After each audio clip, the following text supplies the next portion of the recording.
తాకట్లో ఉన్న మీ బంగారాన్ని విడిపించి ఆ రోజు ఆన్లైన్ రేటుకి కొంటాం. Sharma gold company. నమస్కారం. మనతో పాటు సామవేదం షణ్ముఖ శర్మ గారు ఉన్నారు. వారిని అడిగి దుర్గా నవరాత్రులు జరుగుతున్న సందర్భంలో అమ్మవారి శక్తి స్వరూపం గురించి, నవరాత్రుల యొక్క విశేషం గురించి, ఆ విశేషాల గురించి తెలుసుకునే ప్రయత్నం చేద్దాము. శక్తి స్వరూపం ఆవిడ. ఆ శక్తి వల్ల మనకి కలిగే ప్రయోజనాలు, శక్తిని ఏ విధంగా ఉపాసించాలి, తద్వారా శారీరక, మానసిక, సామాజిక, ఆధ్యాత్మిక ఆరోగ్యం మనకి ఎలా సంప్రాప్తం అవుతుంది, ఉపాసన, ఇవన్నీ కూడా తెలుసుకుందాం. నమస్కారం. నమస్కారం అండి. సో దుర్గా అనే శబ్దం దగ్గర మొదలు పెడదాం మనం. ఈ దుర్గా అనే శబ్దం ఎలా ఏర్పడింది? దుర్గా అనే శబ్దము పరబ్రహ్మ స్వరూపిణి అర్థంలో వాడబడుతుంది. లలితా శాస్త్రం ప్రసిద్ధిగా దుర్లభ, దుర్గమ, దుర్గా, దుఃఖహంత్రి, సుఖప్రద ఉంది. చిన్న నామాల్లో కనబడుతున్న మొదటి రెండు నామాలు దుర్గా శబ్దాన్ని నిర్వచనం. దుర్లభ, దుర్గమ అంటే అంత తేలిగ్గా దొరకదు అనొక అర్థం, అంతుపట్టనిది అని అర్థం. ఈ రెండు అర్థములు పరమాత్మ పరంగా వాడబడుతున్నవి. ఎందుకంటే యతో వాచ నివర్తంతే అప్రాప్య మనసా సహా అన్నారు కనుక మనసుకి మాటకి అందనటువంటిదే పరతత్వం, పరమాత్మతత్వం. మనసుతో చెప్పుకుంటాం, మాటతో కూడా వాటి మననం చేసుకుంటాం. అంటే అర్థం ఏంటంటే మనసు మాట పవిత్రం చేసుకోవడానికి కానీ మాట మనసాన్ని పూర్తిగా తెలుసుకోలేదు. అందుకే దుర్గమమైన పరమాత్మ తత్వాన్నే దుర్గా అంటారు. స్త్రీ రూపంలో భావించిన, పుం రూపంలో భావించిన పరతత్వం అదే. దుర్లభో, దుర్గమో, దుర్గో అంటూ విష్ణు శాస్త్రంలో వస్తుంది. ఇది దుర్లభ, దుర్గమ, దుర్గా అని వస్తుంది. కానీ మొదటి అర్థం అది దుర్లభము, దుర్గమమైన పరబ్రహ్మ స్వరూపం. ఇదే విషయం దేవి అధర్వ శిష్యంలో కూడా యస్యాహ పరతరన్నాస్తి సైషా దుర్గా ప్రకీర్తిత తాం దుర్గాం దుర్గమాం దేవీం దురాచార విఘాతిని నమామి భవభీతోహం సంసారార్ణవ తారిణి అని అక్కడ చెప్పడం జరుగుతుంది. దుర్గాతత్వం అక్కడ అద్భుతంగా వేదమే మనకు ఆవిష్కరిస్తున్నది. దుర్గమమైన ఏ పరతత్వం ఉన్నదో ఆ పరతత్వము దుర్గా అని శక్తిగా మనం ఉపాసన చేస్తున్నాం.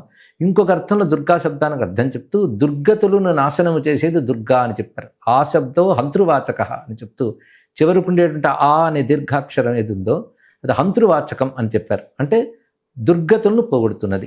దుహు అనే శబ్దంతో ఏవేవైతే చెప్పబడుతున్నాయో వాటన్నిటిని తొలగించేది దుర్గా. దుహుతో చెప్పబడేది అంటే దుఃఖము, దుస్సాధ్యము, దుర్మార్గము, దురితము, ఇలా మనం ఎన్నో చెప్పవచ్చు. దుష్టత్వము, వీటన్నిటినీ తొలగించేది కనుక దుర్గా అని మంచి నిర్వచనం కూడా శాస్త్రంలో ఉంది.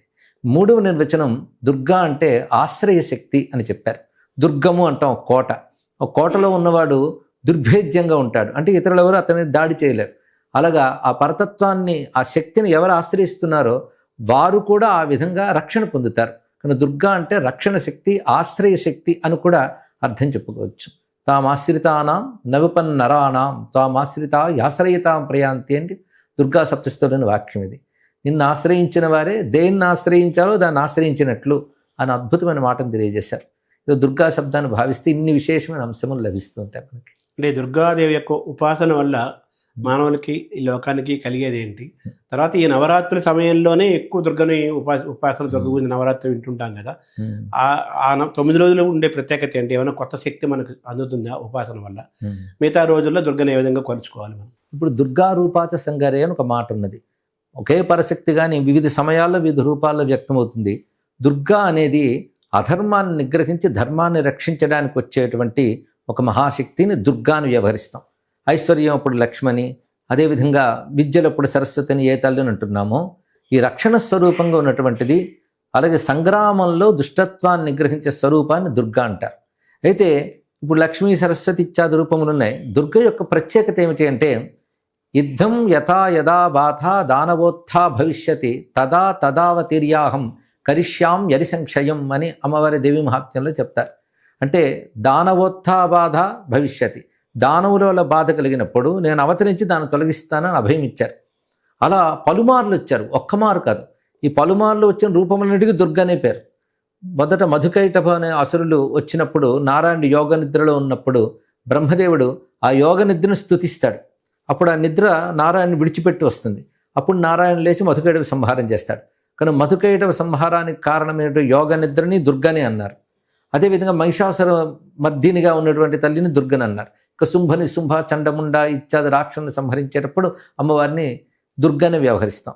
ఈ 3 స్వరూపాలని మహాకాళి, మహాలక్ష్మి, మహాసరస్వతి అంటూ దేవి మహాత్మ్యం వర్ణించింది. మామూలుగా కాళీ, లక్ష్మి, సరస్వతి అని ముగ్గురమ్మలు మనకు తెలుసు. కానీ ఈ దేవీ మహాత్మ్యంలో దుర్గ రూపాలుగా మహాకాళి, మహాలక్ష్మి, మహాసరస్వతి అని మనం ఉపాసన చేస్తున్నాం. ఇది దుర్గాతత్వంలో అనేకములు కనబడుతుంటాయి. అలాగే మరొకప్పుడు దుర్గముడు అనే ఒక రాక్షసుడు ఉన్నాడని, వాడి పేరే దుర్గముడు. అతడు వేదాది విద్యలన్నీ అపహరించాడు. ఎందుకంటే వేదం వల్ల యజ్ఞం, యజ్ఞం వల్ల దేవతలకు బలం. కానీ దేవశత్రువైన రాక్షసుడు దేవతల బలం క్షీణించాలంటే యజ్ఞ బలం క్షీణించాలి, యజ్ఞ బలం క్షీణించే వేదములు ఉండకూడదని వేదములు లుప్తమయ్యేటట్టు చేశాట. ఆ సమయంలో అమ్మవారు అవతరించి ఆ దుర్గముణ్ణి సంహరించిన కారణంగా దుర్గా అని పేరు వచ్చిందని మళ్ళీ పురాణముల్లో మనకు చెప్తున్న అంశం. ఇలా వివిధ సందర్భాల్లో లోకరక్షణ కోసం వచ్చిన దుర్గాదేవి బహుశక్తుల స్వరూపిణి. వచ్చినప్పుడు ఒక్కరితే తల్లి వస్తుంది, కానీ యుద్ధ సమయంలో అసురుడు అనేక రూపాలతో వచ్చినప్పుడు అమ్మ నుంచి అనేక రూపములు వ్యక్తమవుతాయి. అలా వ్యక్తమవుతున్నవే మాతృకా రూపాలు. అంటే బ్రాహ్మి, వైష్ణవి, మాహేశ్వరి, కౌమారి, వారాహి, ఐంద్రి, చాముండ ఇత్యాది శక్తులు, శివదూతి, వైనాయకి, నారసింహి ఇలాంటివన్నీ అమ్మ నుంచి వచ్చినటువంటి రూపములే. కానీ దుర్గా చరిత్ర చాలా ఆసక్తికరంగా ఉంటుంది. వివిధ పురాణాల్లో, వివిధ శాస్త్రాల్లో దుర్గకు సంబంధించినవన్నీ తీసుకొస్తే గొప్ప గ్రంథం అవుతుంది. అయితే మనకు లోకంలో ఎక్కువగా సప్తశతి ప్రధానంగా వ్యాపించి ఉంది. చండీ సప్తశతి అంటారు, చండీ యాగాలని చెప్తారు. అందులో దుర్గా చరిత్ర ప్రధానంగా చెప్పబడుతుంది. 3 చరిత్రలు విస్తారంగా చెప్తూ మిగిలిన అమ్మవారి నోటే మరికొన్ని దుర్గా రూపాలు చెప్తారు. ఇవన్నీ కలిపితే సుమారు 9 దుర్గా రూపాలు అక్కడే కనబడుతుంటాయి మనకి. నవదుర్గలు అంటారు. ఆ నవదుర్గలు మళ్ళీ వేరుగా ఉంటాయి. ప్రథమం శైలపుత్రీతి, ద్వితీయం బ్రహ్మచారిణి, తృతీయం చంద్రఘంటేతి, కుష్మాండే చతుర్థకం, పంచమం స్కందమాతేతి, షష్ఠం కాత్యాయని తథా, సప్తమం కాళరాత్రితి, మహాగౌరీతి చాష్టం. ఇది మళ్ళీ ఉపాసనా పరంగా ఈ 9 దుర్గలకి ఉపాసన మళ్ళీ కనబడుతుంటుంది. ఈ రెండింటికి ఏం తేడా? ఇందులో ఒక దుర్గ 9 రూపాలు. ఈ విశ్వరచనలో ఉన్నటువంటి విశేష అంశాలు ఇందులో కనబడతాయి. సౌమ్య, ఉగ్ర 2 రూపాలతో ఇందులో కనబడుతుంటుంది అమ్మవారు. ఇందులో శైలపుత్రి అంటే అమ్మవారు పార్వతిగా వచ్చిన దగ్గర నుంచి, బ్రహ్మచారి అంటే తపోదీక్షకు వెళ్ళినటువంటి సమయం, ఇలా అమ్మవారి యొక్క వివిధ దశలు అందులో చూపిస్తూ 9 దుర్గల పద్ధతి ఇది. ఇంకోవైపు అమ్మవారు చెప్పిన రూపాల్లో రక్తదంతి, భీమ, నంద, శాకంభరి ఇత్యాది రూపాలు వస్తాయి. ఇవి మళ్ళీ చెప్పబడుతూ వర్గ సంఖ్యతో ఉంటాయి. బహుసంఖ్యలతో దుర్గా రూపాలు కనబడుతూ ఉన్నాయి మనకి. అంటే ఈ నవరాత్రుల వేళ ఈ 9 రోజుల పాటు దశమి వరకు చేసే దుర్గా ఉపాసనకి, మిగతా 365 రోజుల్లో మిగతా రోజుల్లో చేసే ఉపాసనకి మనకి వచ్చే బలం కానీ ఫలం కానీ తేడా ఏమన్నా ఉంటుంది? అంటే కాలమహిమ ఒకటి ఉంటుంది. ఎందుకంటే వర్షాకాలం వచ్చినప్పుడు పంటలకు ఉన్న అనుకూలత ఎలాంటిదో, అలాగే కొన్ని ప్రత్యేక పర్వకాలాల్లో చేసే ఉపాసనకి ఎక్కువ ఫలితం ఉంటుంది. ఈ శరదృతువు అంటేనే ఒక విజయానికి సూచన.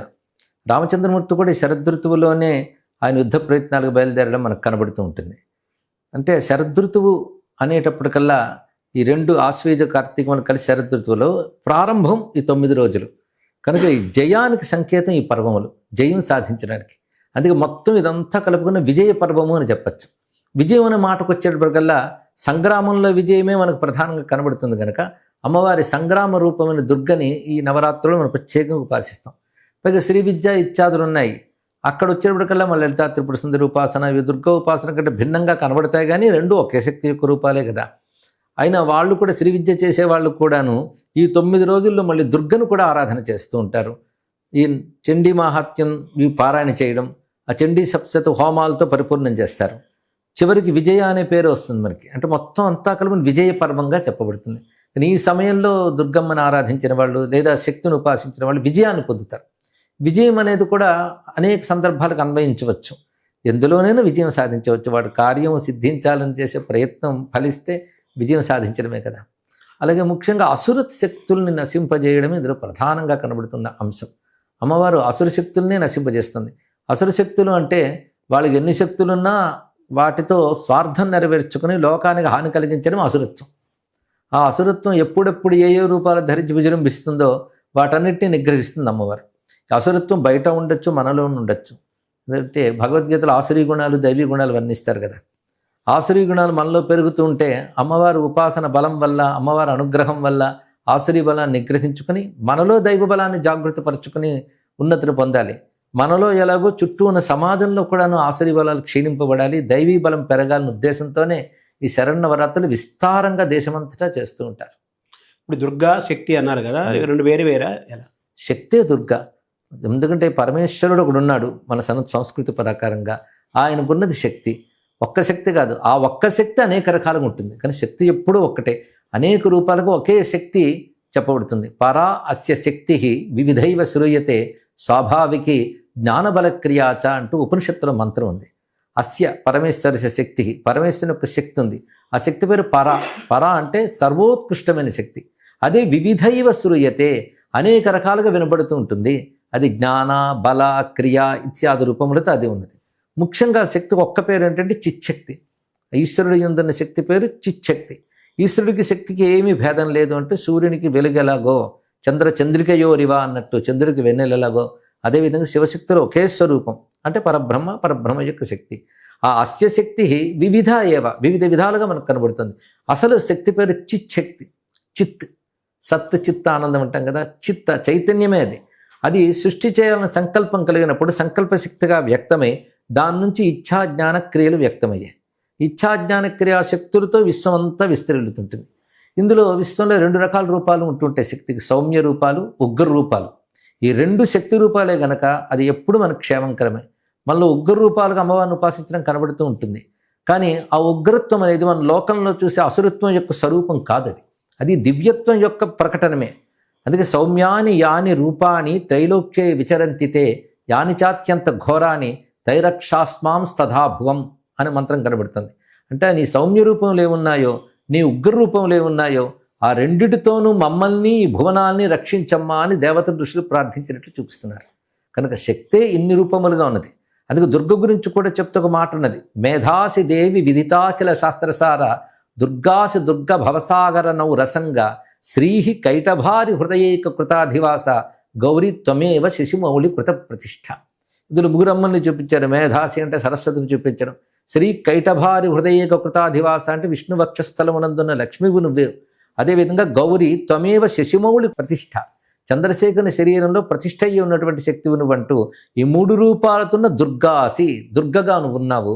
దుర్గ భవసాగర నవు రసంగా, ఇది మంచి మాట వేశారు. అంటే అతి కష్టమైనటువంటి సంసారం అనే సముద్రాన్ని దాటించే నౌక వంటి దానవు నువ్వు అన్నారు. అంటే దుర్గకు మరొక అర్థం తారిణీ శక్తి, అంటే దాటించేది అని అర్థం. ఇక్కడ దాటించడం అంటే ఇవాళ కష్టం నుంచి దాటించడం ఒకటైతే, సంసార సముద్రం నుంచి దాటించడం అంటే మోక్షం ఇవ్వడం. 2 అమ్మవారు చేస్తున్నారు. అంటే భుక్తి ముక్తి ప్రదాయని. ఈ విధంగా సంసారం నుంచి దాటించి ముక్తినిస్తోంది కనుక మోక్షస్వరూపిణి. ఈ నౌరసంగా అనే మాట చాలా గొప్పగా చెప్పారు. సంసార సముద్రం నుంచి దాటించే నౌక అంటే, నౌక సముద్రంలోకి ఎందుకు వస్తుందంటే కొట్టుకుపోతున్న వాళ్ళని కాపాడడానికి వస్తుంది తప్ప అది మునిగిపోవడానికి రావట్లేదు. కనుక మనల్ని అనుగ్రహించడానికి అమ్మవారు ఈ ప్రపంచంలో ఉన్నప్పటికీ ప్రాపంచిక వికారాలు అంటట్లేదుట. అందుకే అసంగా అని మాట వేశారు చక్కగా. ఇదే మనకి వేదముల్లో దుర్గాం దేవీం శరణమహం ప్రపద్యే మంత్రంలోనూ సుతరసి తరసే నమః నావేవ సింధుం దురితాద్యగ్ని అని వేదమంత్రాల్లో కూడా దుర్గ గురించి చెప్తూ నావ ఎలా దాటిస్తుందో మనల్ని అలా దాటిస్తుంది అని. ఈ పేరుతోనే భవతారిణి అని అమ్మవారిని కొలవడం మనకు కనబడుతుంటుంది, సంస్థానం నుంచి దాటించేదే. కనుక తాం దుర్గాం దుర్గమాం దేవీం దురాచార విఘాతినీం నమామి భవభీతోహం సంసారార్ణవతారిణీం అంటుంది వేదం. సంసార సముద్రం నుంచి దాటించే ఆ తల్లిని నేను శరణు వేడుతున్నాను అని చెప్తున్నారంటే మోక్షకారిణి దుర్గ. ఇప్పుడు ఎన్నో నిర్వచనాలు ఇప్పుడు ఇది కూడా కలిసింది అమ్మవారికి, తారిణీ శక్తి అని. ఇందాక మీరు ఇచ్ఛాశక్తి, జ్ఞానశక్తి, క్రియాశక్తి అన్నారు కదా. మన ఇచ్ఛాశక్తి, జ్ఞానశక్తి, క్రియాశక్తి స్వరూపిణి అని లలితా సహస్రనామంలో ఉంటుంది కదా. అంటే ఈ 3టిని మనం ఎలా తెలుసుకోవాలి సామాన్యుడు? ఇప్పుడు మామూలుగా ఎవరికి పని చేయాలని ముందు ఇచ్చ ఉండాలి. ఆ ఇచ్చ నెరవేర్చుకునేటువంటి జ్ఞానం ఉండాలి. ఆ రెండింటినీ క్రియారూపంలో చూపిస్తేనే అప్పుడు పూర్ణత్వం కనిపిస్తున్నది. ఒక వ్యక్తికి ఇది అవసరం. అలాగే ఈశ్వరుడు కూడా జగద్రచన చేసేటప్పుడు ఈ జగద్రచనకి కావలసిన సంకల్పం ముందు ఆయనకు కలిగింది.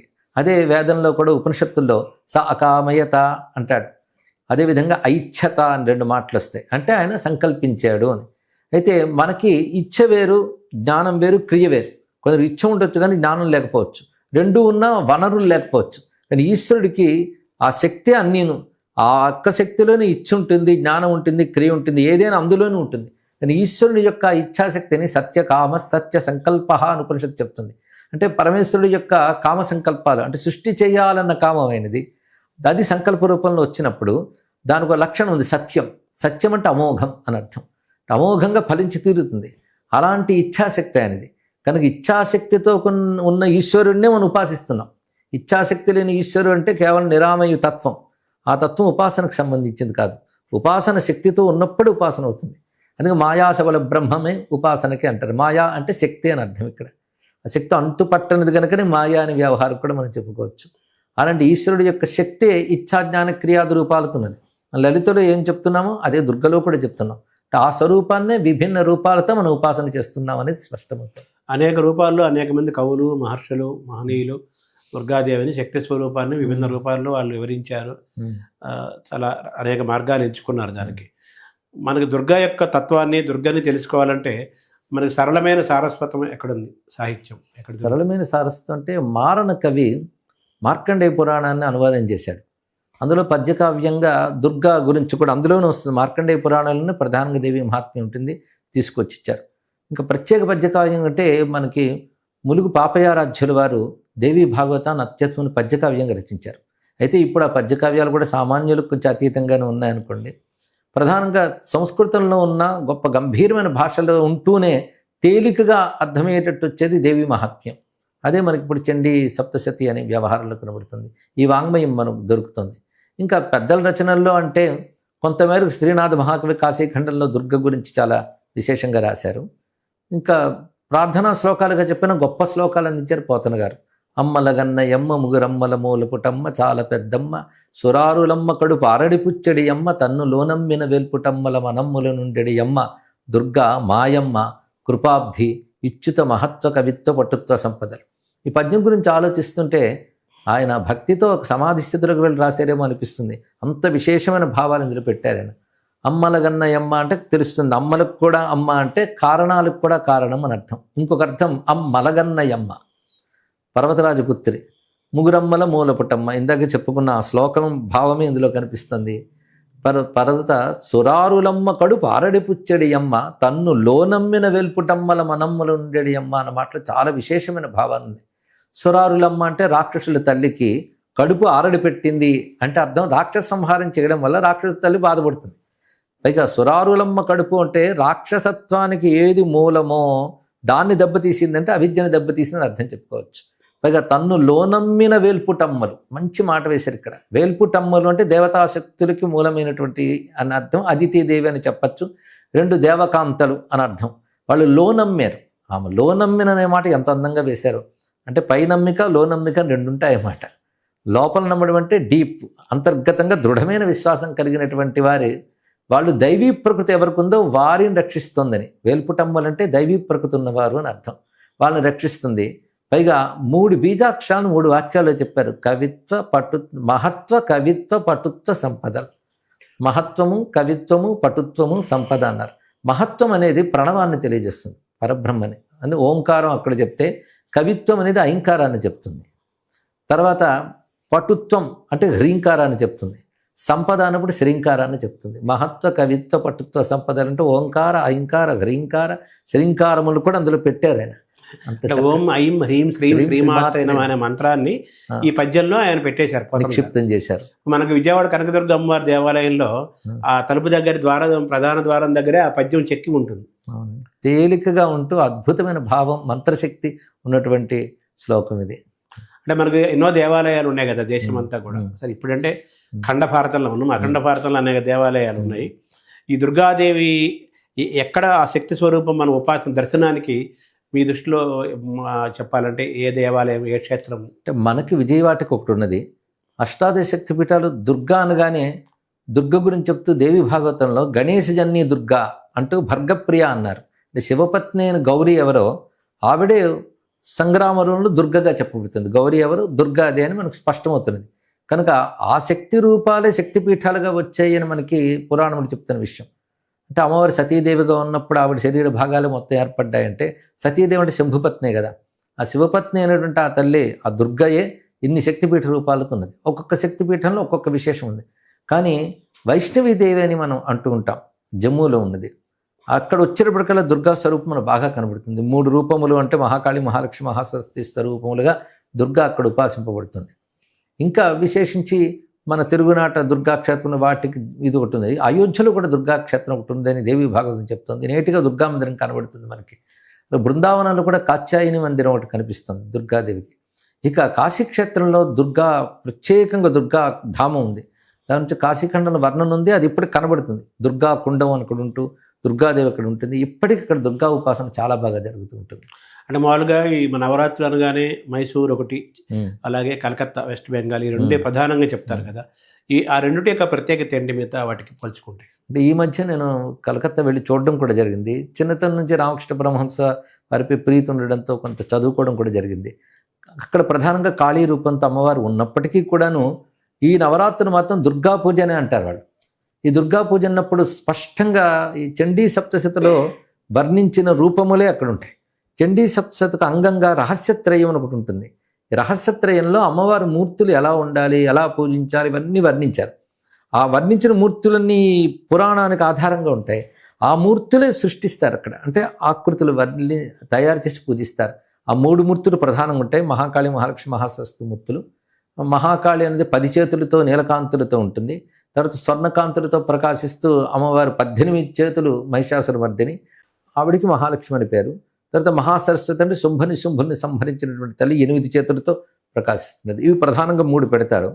ఇంకా క్రింద రక్తదంతి, భ్రామరి, తర్వాత భీమ, నందాదేవి ఇత్యాది దేవతలు, వింధ్యవాసిని మొదలైన దేవతల్ని పెడతారు. ఇవన్నీ ఆ గ్రంథంలో వర్ణించిన ప్రకారంగా ఎలా ఉండాలో రూపంలో వర్ణించింది శాస్త్రంలో. దాని ప్రకారంగా చేస్తారు వంగదేశంలో. అవే రూపాలను మళ్ళీ ఇంత మీరు మరొకటి చెప్పారు కలకత్తాతో పాటు మనకి క్షేత్ర మైసూరు అప్పుడు రాజుల కాలంలో రాజులకి ప్రధానంగా దుర్గా ఉపాసన ఉంది. ఎందుకంటే మొదట రాజు సురధుడు దుర్గాదేవి ఉపాసన చేసి శత్రుజయం పొంది ఆ తర్వాత బహుకాలం పాలన చేసి ఆ తర్వాత సావర్ణను మనువుగా అయ్యాడు అని మనకు చెప్తున్నారు. అందుకే ప్రధానంగా రాజులు అమ్మవారిని ఉపాసన చేసేవారు విజయం కోసమని. అందుకే ఇది రాజత్వం ఎక్కడుంటుందో అక్కడ ముడిపడి ఉంటుంది. అందుకే మైసూరు కోటలో అప్పటి నుంచి ఈ దుర్గా ఉపాసన ఉంది. అది అలాగే కొనసాగుతోంది. మనకు దుర్గనగానే అదే గుర్తొస్తుంది దక్షిణాపథంలో. అంటే మనకి తెలుగు వాళ్ళకి ముఖ్యంగా విజయవాడ కనకదుర్గ అమ్మవారు చాలా ప్రధానంగా మనం కొలుచుకుంటాం కదా. దీన్ని ఎలా చూడాలి? విజయవాడ కనకదుర్గ యొక్క విశిష్టతని ఎలా తెలుసుకోవాలి మనం? అక్కడ కూడా విజయ శబ్దంతో మనకు కనబడుతుంది. విజయవాటిక అనే దుర్గా విశేషము. ఇంద్రకీలాద్రి అనే పర్వతంపై అమ్మవారు నెలకొని ఉన్నారు. అది మనకి అష్టాదశ శక్తిపీఠాలు లేకపోయినా అమ్మవారుకున్న అనంత శక్తిపీఠాల గురించి పురాణాలు చెప్తున్నాయి. అలాంటి శక్తిపీఠాలు ఒకటిగా చెప్పుకోవాలి అక్కడ. ఇదో ప్రధాన కేంద్రంగా మనకున్నది. బహుకాలం నుంచి ఈ కనకదుర్గ ఉపాసన ఇత్యాది ఉంది. ఆ రోజుల్లో మాధవవర్మ అనే రాజు విజయవాటికను కేంద్రంగా తీసుకుని పాలించినప్పుడు అప్పుడు కనకవృష్టి కూడా కురిసింది దుర్గ కృప వల్ల అని ఒక చరిత్ర ఉంది. విశ్వనాథ వారు ఆంధ్రప్రశస్తిలో కూడా చరిత్రని పేర్కొన్నారు. అప్పటి నుంచి కనకదుర్గ అనే పేరు కూడా అమ్మవారికి కనబడుతుంది. కనకదుర్గ అనే పేరుతో ఉన్నది మాత్రం ఈ ఒక్క తల్లే. ఈ తల్లిపై కూడా కనకదుర్గ లహరి అని ఒక మంచి సంస్కృత గ్రంథం ఉంది. అది శంకరులు రాశారంటారు. శంకరులు రాశారంటారు ప్రమాణం కనబడకపోయినా మంచి శ్లోకములతో దుర్గమ్మ మీద రచన మనకు కనబడుతుంది. అంటే మనకి ఆ కనకధారాస్తవానికి దీనికి ఏమైనా తేడా ఉంటుంది? అక్కడ కనకం అంటే సువర్ణం కురిపించాలన్న ఉద్దేశంతో అక్కడ చెప్పడం కనబడుతుంది. ఇక్కడ అమ్మవారు సువర్ణం కురిపించిన వైనంగా మనకి కనకదుర్గ అనడం కూడా కనబడుతుంది. అంటే దుర్గా ఉపాసన ఎలా చేయాలి, అలాగే ఉపవాసం ఉండాలా, ఎలా ఈ దుర్గా ఉపాసన ఈ 9 రోజులు ఎలా చేసుకోవాలి, విడిగా కూడా ఎలా చేసుకోవాలి దుర్గా ఉపాసన? సాధారణంగా దుర్గా ఉపాసన అంటే దుర్గకి అనేక మంత్రాలు ఉన్నాయండి. ఒకటి చండీ మంత్రం. దుర్గని చండీ అని కూడా అంటారు. చండీ అంటే యుద్ధంలో ఆవిడ కోపస్వరూపుడిగా గోచరించింది కనుక దుర్గకే చండీ అనే పేరు కూడా వచ్చింది. అందుకే అమ్మవారి అసలు దానికి చండీ అని కానీ దుర్గా అని పేరు పెట్టలేదు వ్యాసుడు. దేవి మహాత్మ్యం అని పేరు పెట్టారు. కానీ అందులో ఉన్నటువంటి కథలన్నీ అసుర సంహార గాథలు కనుక చండీ, దుర్గా ఇత్యాది వ్యవహారాలు కనబడతాయి. అలాగే బయట లోపల బాధించే శక్తుల్ని తొలగించాలంటే ఆ నామాలతో అమ్మవారిని పిలవడమే చాలా విశేషం. అందుకే ఈ దుర్గా ఉపాసన ఎలా చేయాలంటే ఒకటి చండీ మంత్రం తీసుకుని ఉపాసన చేయడం ఒకటి, దానికి అంగముగా ఈ సప్తశతి పారాయణ చేస్తుంటారు. ఇవి కాకుండా దుర్గా మంత్రములు ఎన్నో కనబడుతున్నాయి మంత్రశాస్త్రంలో.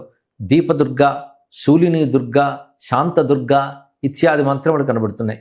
కొన్ని బీజాక్షర సహితంగా ఉంటాయి, కొన్ని వేదవాక్యములే మంత్రాలుగా కనిపిస్తాయి. దుర్గాం దేవీం శరణమహం ప్రపద్య అదొక మంత్రంగా చేయడం కనబడుతుంది. ఇవి కాకుండా దుర్గా నామస్మరణ అనేది అదే పెద్ద మహామంత్రం.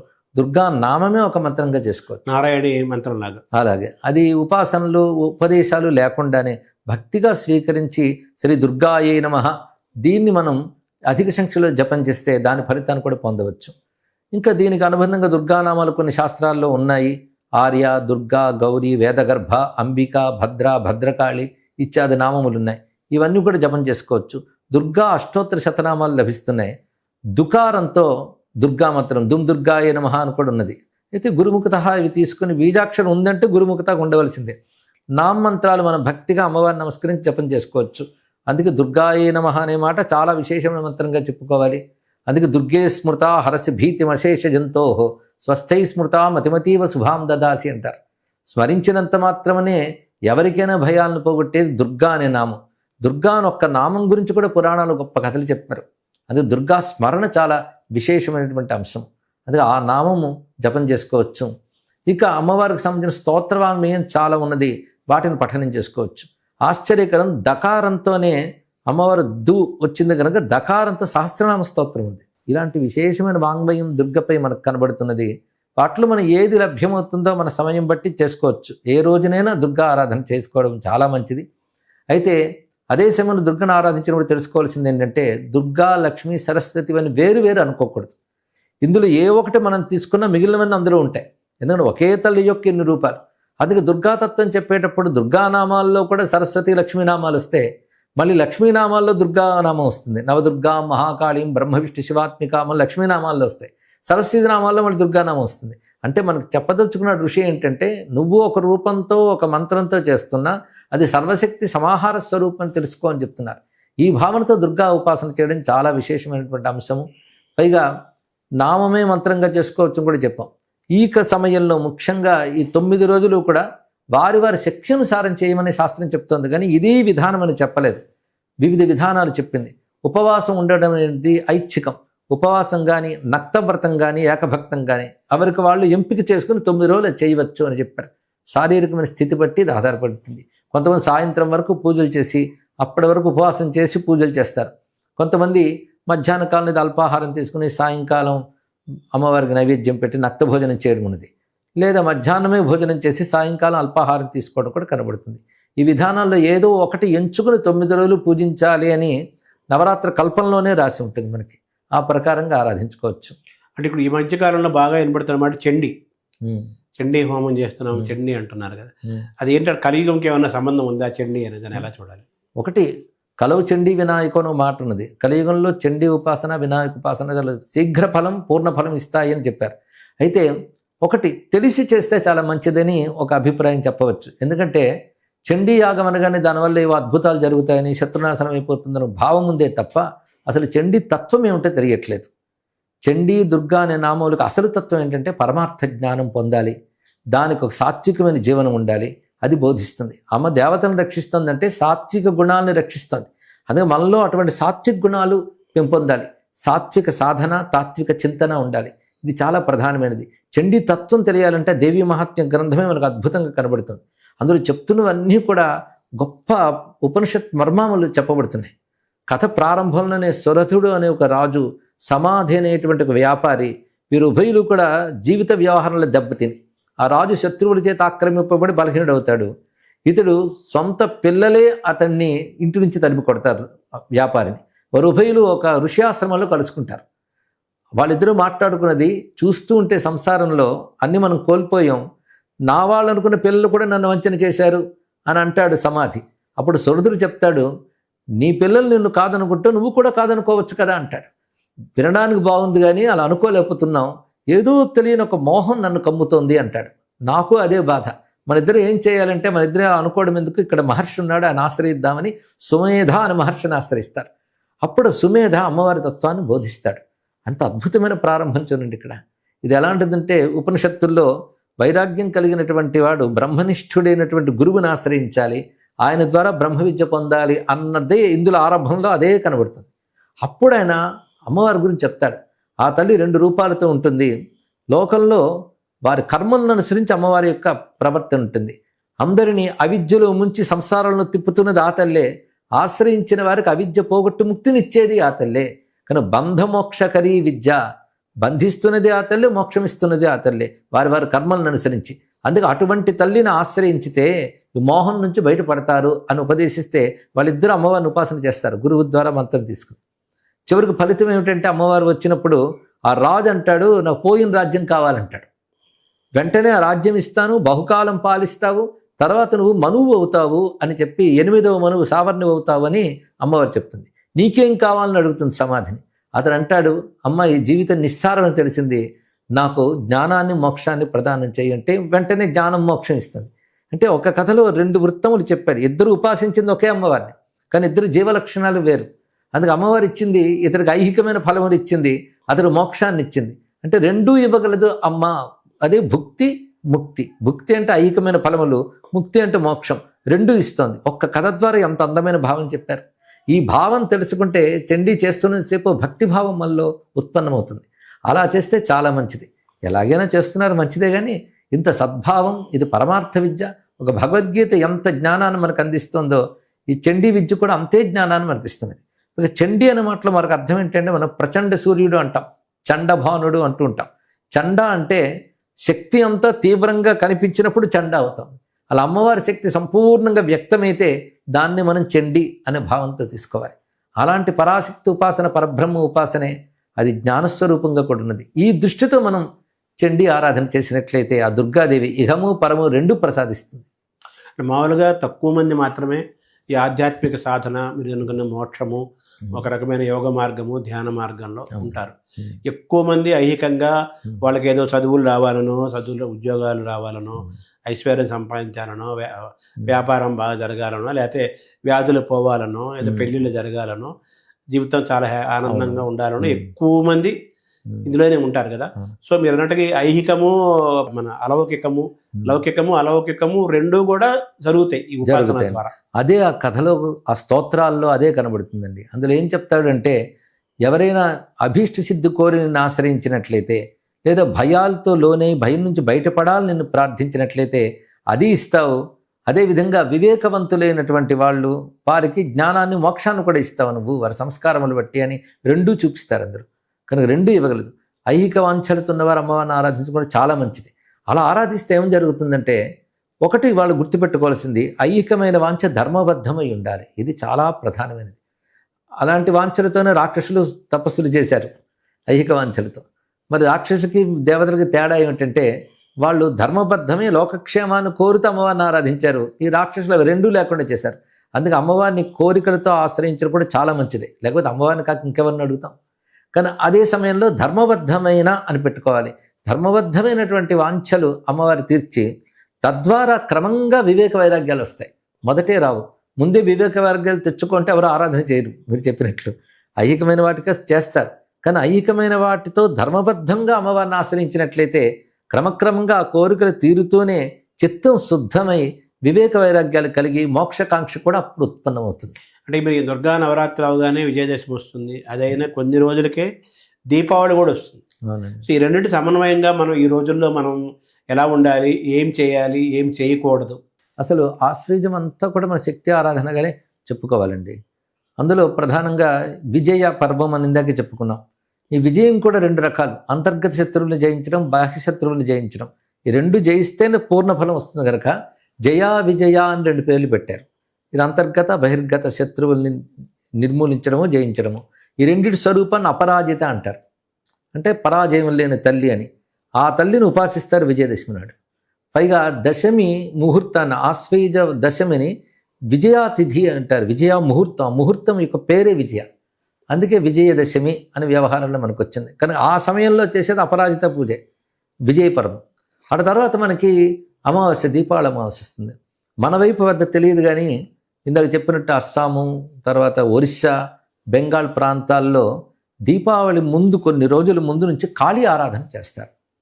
ఆ చతుర్దశి నాటి రాత్రి, అంటే నరక చతుర్దశి అని మనం ఏదైతే అంటామో, ఆ రోజున కాళీ విగ్రహాలు, మనకి ఎలాగైతే వినాయక చవితి పండాలు పెడతారో అలా కాళీని పెడతారట. కాళీదేవిని ఆరాధన చేస్తారు. అంటే కృష్ణపక్షం వచ్చింది కదా, అప్పుడు కాళీ ఆరాధన జరుగుతుంది. పైగా చతుర్దశి నాటి రాత్రికి, అంటే అమావాస్య ముందు రోజు రాత్రికి కాళరాత్రి అని పేరు, అమావాస్యకి మహారాత్రి అని పేరు. ఇవి కూడా మళ్ళీ దేవి మహత్యం వస్తాయి. కాళరాత్రి, మహారాత్రి, మోహరాత్రి చదారుణ అంటాడు ఇక్కడ. కాళరాత్రి చతుర్దశి, మహారాత్రి దీపావళి అమావాస్య, మళ్ళీ 2 అమ్మవారితోనే అనుబంధం.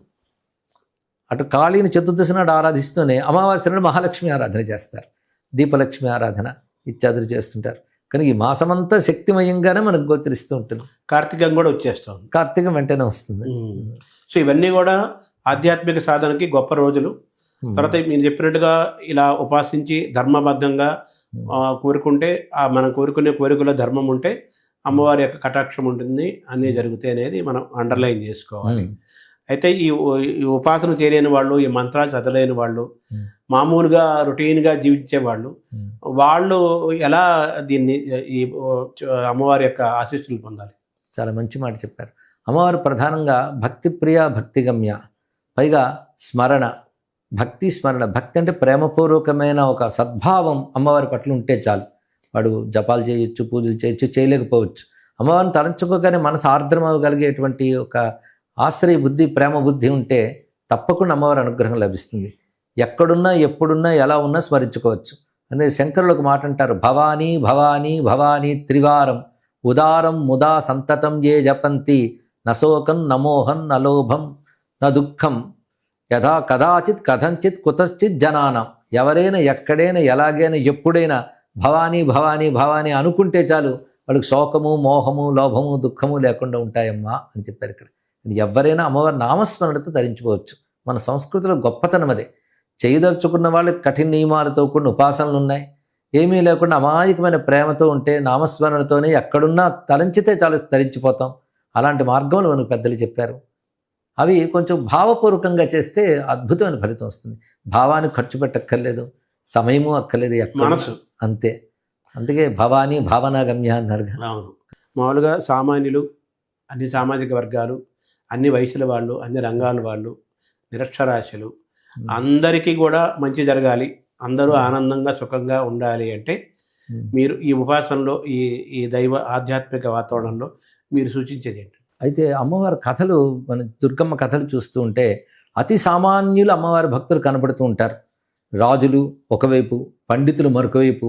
ఇందాక చెప్పినటువంటి సామాన్యమైన ఒక వ్యాపారి కూడా అమ్మవారిని ఉపాసించి తరించిపోయిన ఆయన చూపిస్తారు ఇక్కడ.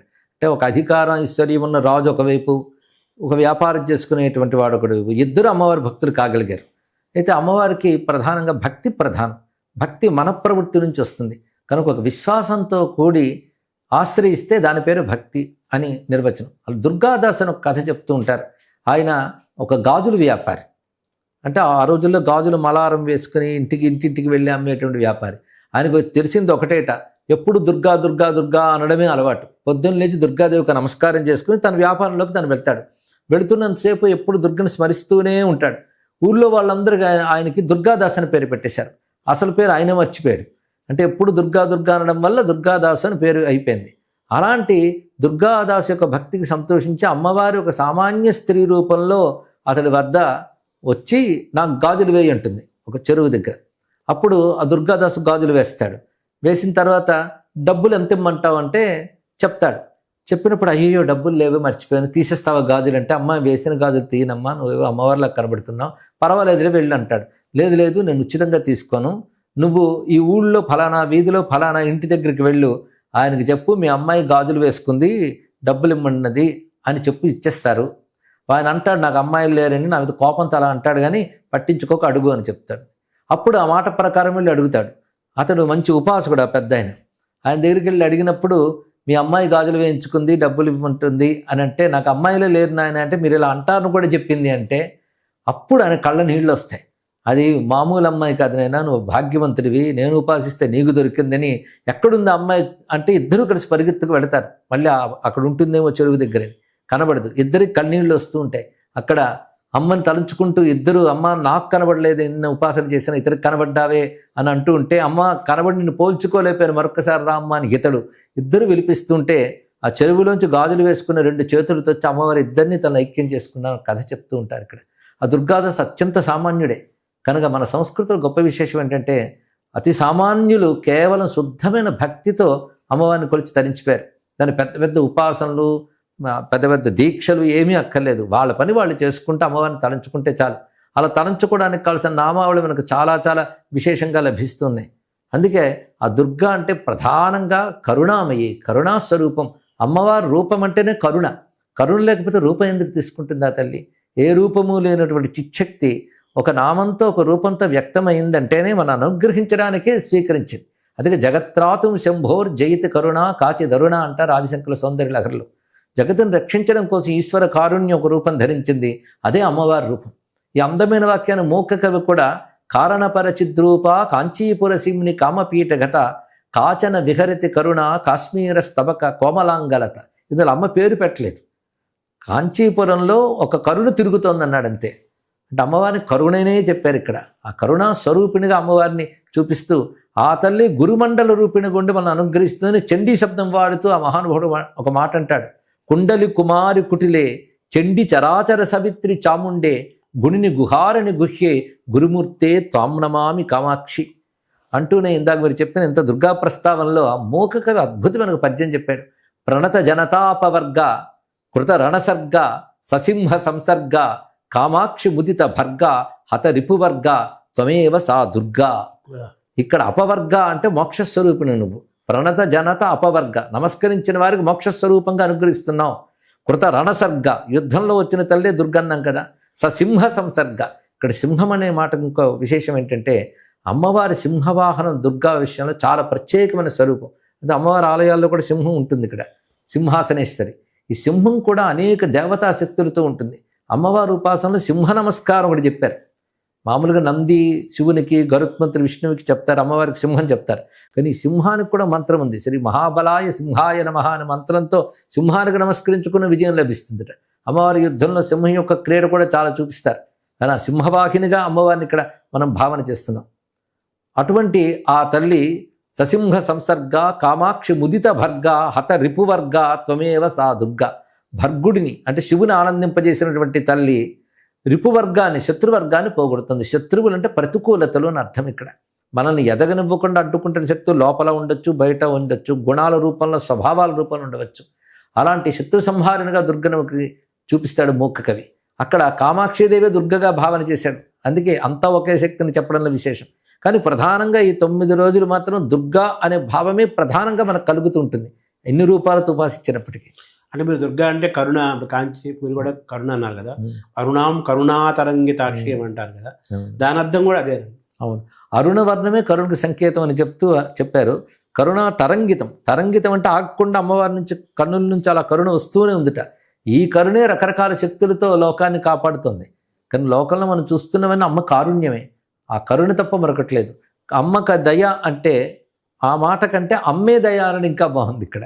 కానీ అమ్మ యొక్క దయ కంటే దయే అమ్మ స్వరూపంగా ఉంటూ లోకాన్నంతటి అనుగ్రహిస్తుందని కరుణాస్వరూపంగా అమ్మవారిని దర్శించాలి. అటువంటి దయామయి శుద్ధమైన నిష్కపటమైన భక్తికే సంతోషిస్తుంది. అందుకే నాకేమీ తెలియదమ్మా అని శరణు వేయడమే గొప్ప తెలివి.